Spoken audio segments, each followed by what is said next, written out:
One regular holiday morning, the sun promised a relaxed day. I was urging my son Aaron to hurry for his baseball game when everything changed. Opening the door, I froze to see my husband Mark, who disappeared 3 years ago, standing there. "This is our home," he declared, his voice a mix of confidence and doubt. Before I could understand, Clara, my sister-in-law, appeared beside him. Clara said, "We're taking custody of Aaron." Her voice was sickly sweet. I remembered how I'd wondered if Mark and Clara's vanishings were linked. Lost in these thoughts, I barely noticed Aaron asking who I was talking to. Clara smiled at Aaron, saying she wanted to meet him for ages. Her voice churned my insides. Aaron, confused, asked his dad who she was, moving closer to me, sensing the tension. Mark and Clara were stunned. Before they could react, Aaron told them angrily that they were leaving. Mark and Clara's faces paled as they noticed something behind me. I couldn't help but let out a bitter laugh when I saw my daughter Elise in Aaron's arms.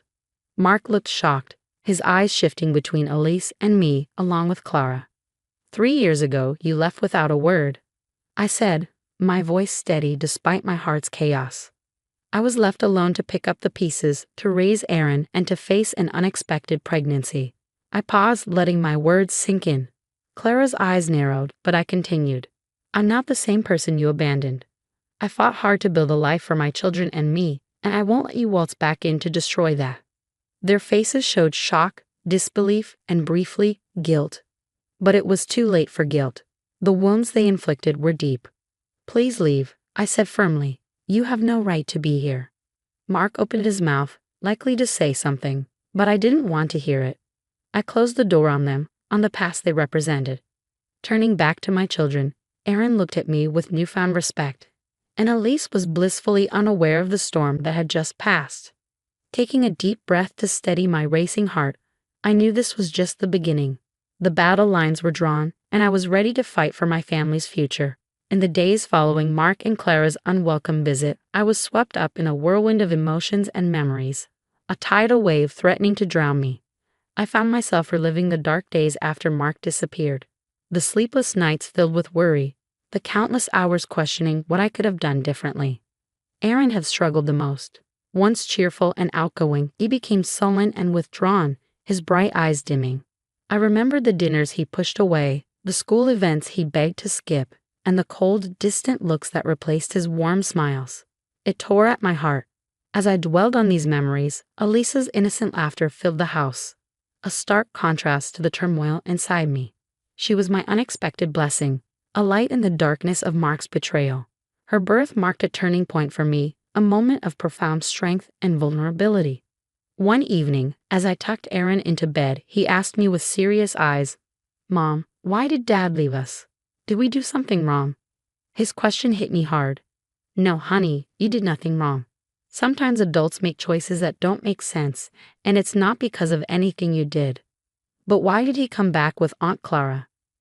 Aaron's confusion was heartbreaking. I sighed, searching for the right words. "I don't know why they came back, but I do know that we are a family, you, me, and Elise. We'll get through this together." He nodded slowly, his young face filled with worries no child should bear. "I trust you, Mom. I just wish things were like before." "I know, my love. I wish that too," I whispered, kissing his forehead. The next day, a call from my lawyer, Mr. Thompson, snapped me out of my reverie. "Lauren, we need to discuss your legal options. Mark and Clara's claim is baseless, but we should prepare a case." I listened intently, my mind racing.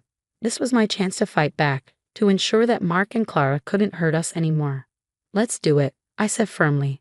"I want to protect my children, and I won't let them be used as pawns in whatever game Mark and Clara are playing."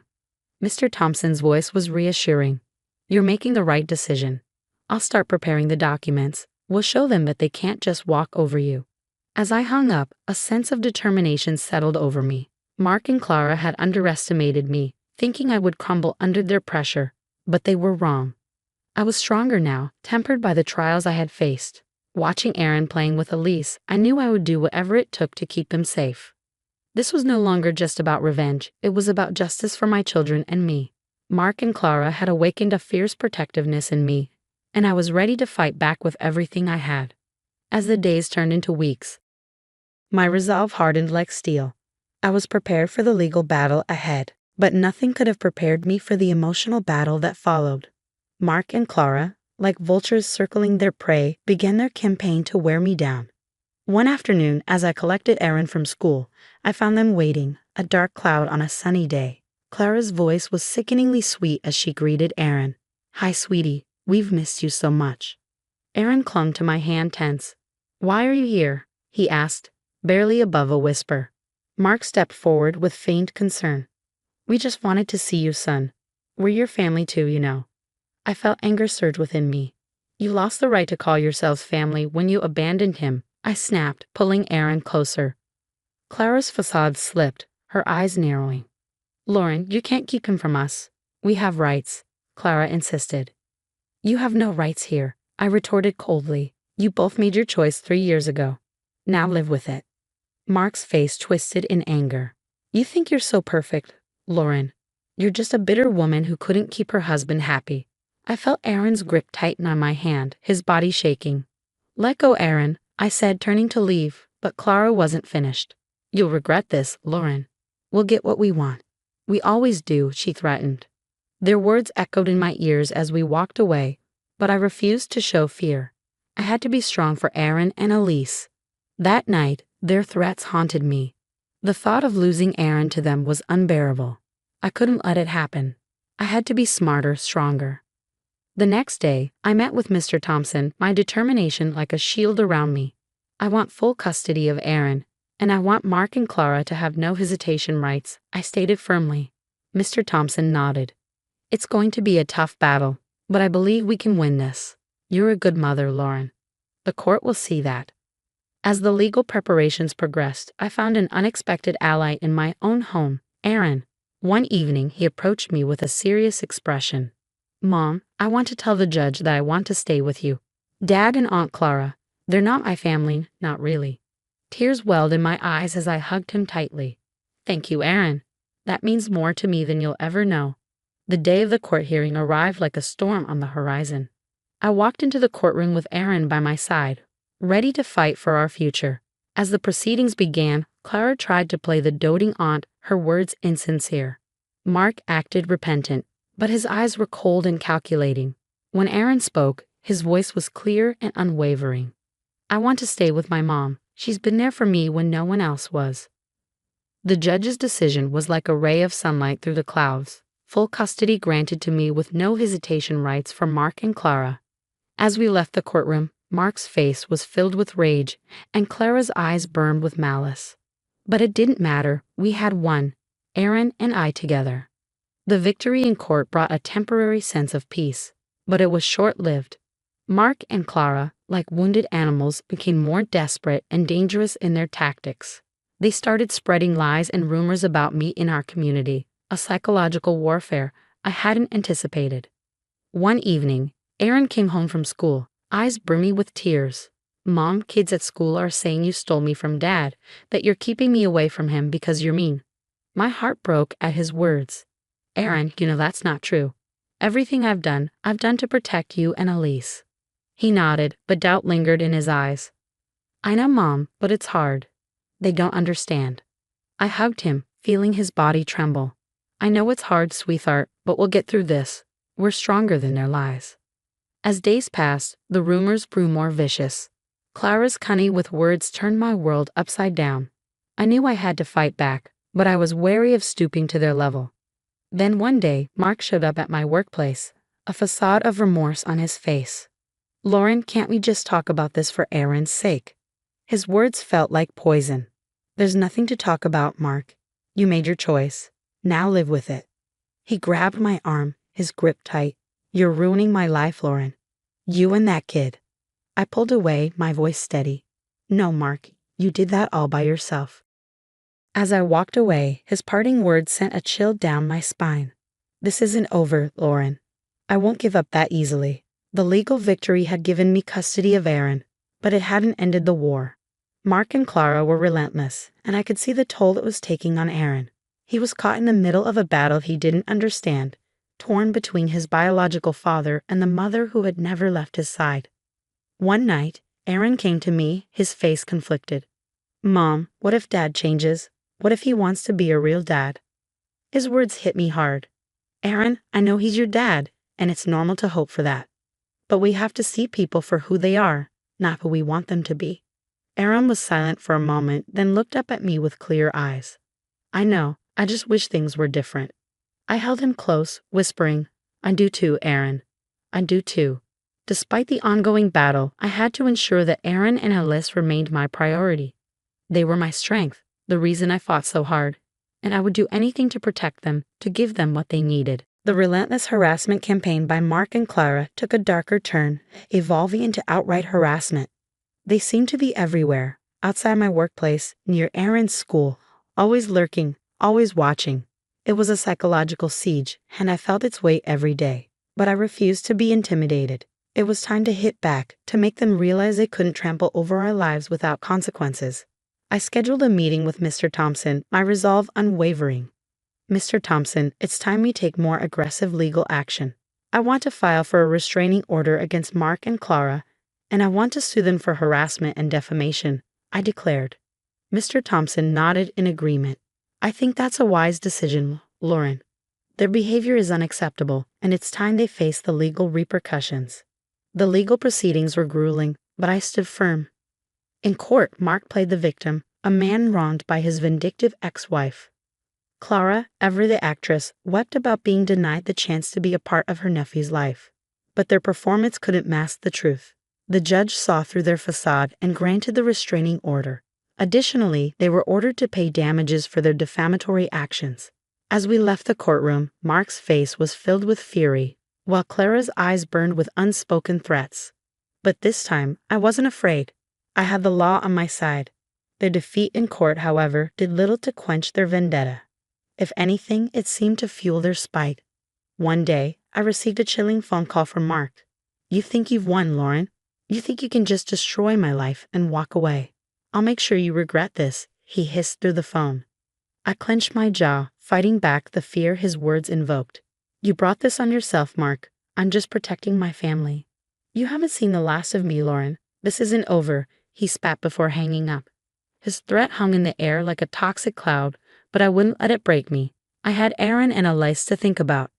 They were my world, and I would go to any lengths to shield them from Mark and Clara's malice. But as days turned into weeks, the constant stress began to wear me down. The never-ending vigilance, the fear of what Mark might do next, the pressure of being a single mother. It was all-consuming. One evening, as I put Alice to bed, Aaron came to me, his expression somber. Mom, are we going to be okay? Dad sounded really mad on the phone. I pulled him into a hug, my heart aching for the worry he had to bear. We're going to be okay, Aaron. I won't let anything happen to us, I promise. But even as I spoke the words, I knew the battle was far from over. Mark and Clara were like a storm on the horizon, and I needed to be ready for whatever they threw our way. The weeks following the court ruling were tense and watchful. Mark and Clara, now bound by the restraining order, had receded into the shadows. But their silence was more unnerving than their threats. I knew this lull was just the calm before another storm. Then it happened. Clara, in a move of sheer desperation, orchestrated a public scene. I was picking up groceries when she appeared out of nowhere, screaming accusations. You're a monster, Lauren. You've torn our family apart. Clara wailed, drawing the attention of bystanders. I stood my ground, my voice steady. Clara, you need to leave. You're violating the restraining order. Her face twisted in rage. I don't care. The world needs to see what kind of person you really are. But her theatrics backfired. The store manager, recognizing the disturbance, called the police. As they escorted a hysterical Clara away, her image of the wronged aunt crumbled. This public meltdown was the final straw. The police charged Clara with violating the restraining order and public disturbance. Mark, too, faced consequences. His involvement in the harassment and defamation, now fully exposed, led to his arrest. As I watched them being taken away, a part of me felt a pang of pity. They had descended into their own hell, a pit they had dug with their lies and hatred. But this feeling was quickly overshadowed by a sense of justice. They were finally facing the consequences of their actions. In the aftermath, the community's perception shifted. The truth about Mark and Clara's deceit and manipulation became apparent. People who had once whispered behind my back now offered their apologies and support. Aaron, witnessing the downfall of his father and aunt, had mixed emotions. "Mom, is it wrong to feel happy about Dad and Aunt Clara getting arrested?" he asked. I took his hand, understanding his inner turmoil. "It's okay to feel relieved, Aaron. They hurt us a lot. It's okay to want justice for that." The battle that had consumed our lives for months finally seemed to be over. Mark and Clara, once towering figures of intimidation, were now diminished, their power to harm us stripped away. As I tucked Aaron and Elise into bed that night, a sense of peace settled over me. We had weathered the storm and emerged stronger. I knew there would be challenges ahead, but for the first time in a long while, I felt hopeful about the future. With Mark and Clara's legal retribution, a heavy burden lifted from our shoulders. The days seemed brighter, and our home was filled with laughter once again. Aaron's smile returned, and Alyssa's innocent giggles were a balm to our scared hearts. The community support was overwhelming. Apologies turned into offers of help, and slowly the rumors and whispers faded away. We were rebuilding our lives, piece by piece. But the true testament to our newfound peace came on my birthday. Aaron, now more matured and thoughtful, had a surprise for me. He'd approach with a shy smile, a small gift in his hand. "Happy birthday, Mom. I made this at school for you," he said, handing me a beautifully crafted photo frame. It held a picture of the three of us smiling and happy. Tears welled up in my eyes as I hugged him. "Thank you, Aaron. This is the best gift I could ever ask for." Later that day, as we celebrated with a small party, our little family felt whole again. Friends and neighbors joined in, their presence a symbol of the life we had reclaimed. During the party, a new face appeared. Tom, a kind and understanding man I had met through my work. His support during our trials had been unwavering, and his presence now felt like a promise of new beginnings. "Happy birthday, Lauren. I hope this year brings you all the happiness you deserve," Tom said, his eyes warm and sincere. I smiled, feeling a spark of something new, something hopeful. "Thank you, Tom. It's already off to a great start."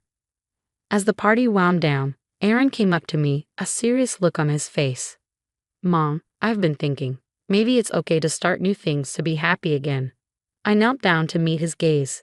"It's more than okay, Aaron. We've been through a lot, and we deserve to be happy." He nodded, a small smile gracing his lips.